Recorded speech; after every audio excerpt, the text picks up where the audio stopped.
រ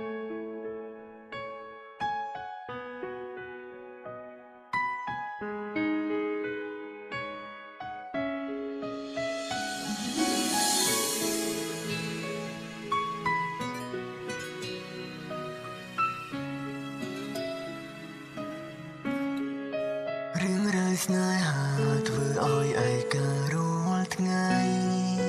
បន្ទូលលើនិស័យហើយអ្វី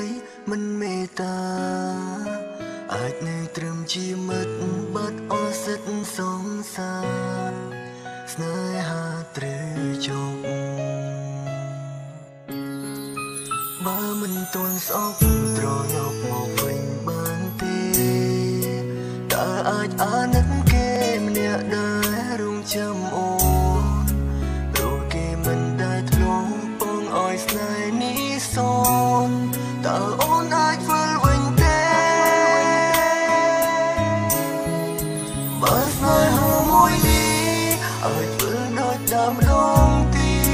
តបងសន្យាថាមិនឃ្លាតអូនដូចពីមុនបងនឹងព្យាយាមដើរទៅរកជួបស្នេហ៍ដែលតន់ទ្រាំរឿងពីមុនឈប់កើតទៅបើអូនមិនត្រឡប់បងក៏ស្ម័គ្រចិត្តព្រមចាំទោះប្រើពេលរាប់រយឆ្នាំក៏បងចាំបើរឿងស្នេហាពួកយើងបងមិនបន់ដាយឲ្យបានទៅបងនឹងទៅជួបម្ដង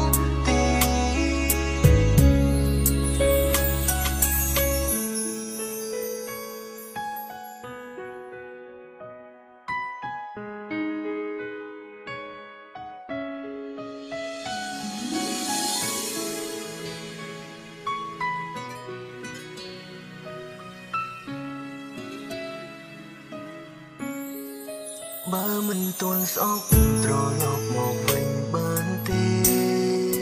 តើអាចអាណិតគេម្នាក់ដែររងចាំអូនព្រោះគេមិនដែលធ្លាប់បងឲ្យស្នេហ៍នេះសូនតើអូនអាចវិលវិញទេបើស្នេហាមួយនេះអាចវិលដូចដើមម្ដងទៀតបងសន្យា